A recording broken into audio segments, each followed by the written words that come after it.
This video was produced as an educational project and is not intended to provide expert information. Always consult manufacturer's information and qualified professionals before attempting to service your biomedical equipment. Always follow safety warnings. In this video, we will be showing the processes of ventilation and monitoring. The model we will be using is a Datex Omeda Modulus 2 plus Anesthesia machine. The Anesthesia machine that we will be showing has separate monitoring units instead of the typical built-in monitors. We will show 1. How to check that the patient breathing circuit is set up properly. 2. How to verify that the bellows work properly. 3. How to verify the function of the non-rebreather valves. 4. How to check the oxygen sensor. 5. How to calibrate the oxygen sensor. And lastly, 6. How to properly use the pulse oximeter. Ventilation setup. Most importantly, you first need to make sure your gas lines are plugged in appropriately. If you are using wall outlets for your gas supply, connect the hoses to the corresponding outlet. The hose's colors should match its corresponding outlet. But if not, there is also a universal pin system that provides a safety mechanism as well, to prevent mismatches of hoses and gases. Purple carries the air exhaled by the patient. Green is oxygen. Yellow is medical air, and blue is nitrous oxide. The breathing circuit should also be completed between the patient and the anesthesia machine. You can check for proper completion of the circuit and leak-free delivery by observing the bellow movement, which we will describe next.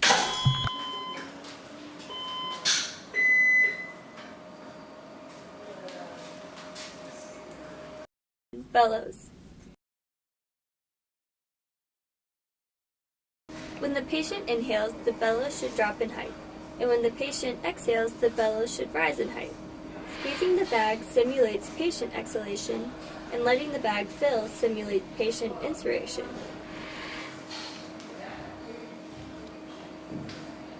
During mechanical ventilation, the bellows should change in height by the set tidal volume. Tidal volume is a difference in fully inhaled lung volume and fully exhaled lung volume.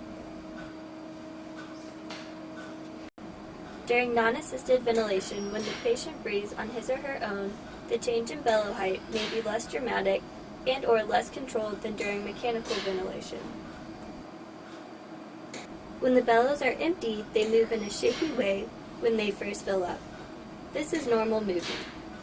If the bellows don't move smoothly after filling completely once, there may be an air leak somewhere within the breathing circuit, or the bellows may be sticky. Checking for sticky bellows would require taking apart the casing.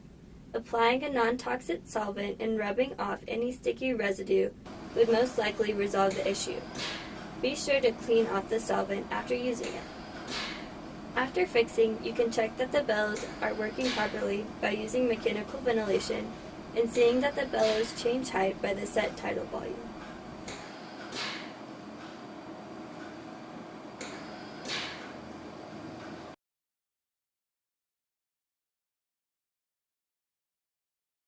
You may want to check the hose connected to the gas inlet/outlets for holes. This is a common site for air leaks. You can refer to the delivery/gas mixing video to see how to do so with soapy water. Here we show how to check for holes in your tubing with a bucket of water. Place the tube partially in a bucket of water with both ends out of the water. Cover one end of the hose and blow into the other end. If you see bubbles being made, then you surely have a leak in your hosing. Ideally, you should use a new tube for every patient, but if you can't, it is possible to fix a leaky tube. If you find a hole/leak in your tubing, you can patch the hole with some epoxy. Apply the epoxy after allowing the tube to dry completely. Make sure to leave the tube stretched out as the epoxy dries completely. If possible, avoid compressing the tubing around the area where the epoxy has been applied. Collapsing the tube may remove the epoxy and reopen the original hole. Checking the non-rebreather valve. When the patient breathes in, the air will move through here. When the patient breathes out, the air will move through here. As you can see, the inhalation valve opens during inhalation, and the exhalation valve opens during exhalation. Airflow and pressure differences cause the valves to open and close. The valve opening may look different for patient-driven or mechanically driven ventilation. In mechanical ventilation, the exhalation valve will open wide for a moment and then be just cracked open for the rest of the duration. The inhalation valve will be open during inhalation. In non-assisted ventilation, the exhalation valve will open more widely for the duration of the exhale. The inhalation valve will not open as widely as it does in mechanical ventilation. Sticky valves may cause problems with ventilation, in which case you can disassemble the caps and investigate. Typically, the valves would require a new O-ring. Checking oxygen sensor.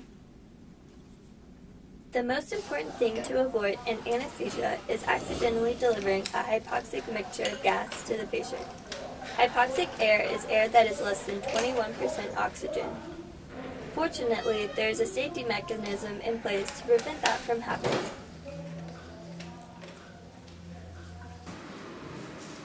There is a sensor that measures the amount of oxygen being delivered. An alarm will sound if the measurement is below the threshold set by the operator. First, lower the set point for the oxygen alarm. Without a patient connected to the breathing circuit, deliver gas with an oxygen concentration lower than the set point. The alarm should sound. If the alarm does not sound, consult the product manual for troubleshooting methods. You may have to replace the alarm system. Sometimes you may run into a problem with the alarm being overactive. If you deliver high oxygen content gas, but the alarm still sounds for hypoxic air, you should also check the physical oxygen sensor itself. Sensors must be replaced periodically according to the manufacturer's instructions. Pulse oximetry. The pulse oximeter is used to check for blood oxygen saturation. First, make sure that the units you have are compatible. Typically, the two parts will be manufactured by the same company. The wire connecting to the monitor should connect properly with the oximeter portion.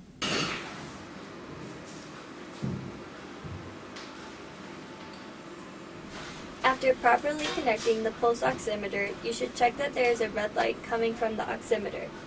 If the red light does not work, you will not be able to get an accurate reading for oxygen saturation. If the red light is not working, you must buy a new oximeter. Unfortunately, there is no good method to replace the light. To test the sensor, place it on the patient's pointer finger.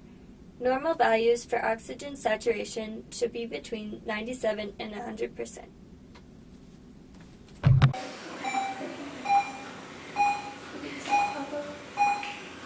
Recap. In this video, we showed how to do the following. 1. Properly set up a breathing circuit for an anesthesia machine. 2. How to verify that the bellows work properly. 3. How to verify the function of the non-rebreather valves. 4. How to check the oxygen sensor. 5. How to calibrate the oxygen sensor. And 6. How to properly use the pulse oximeter. If you still have questions about proper usage of anesthesia machines, check out our other videos linked below.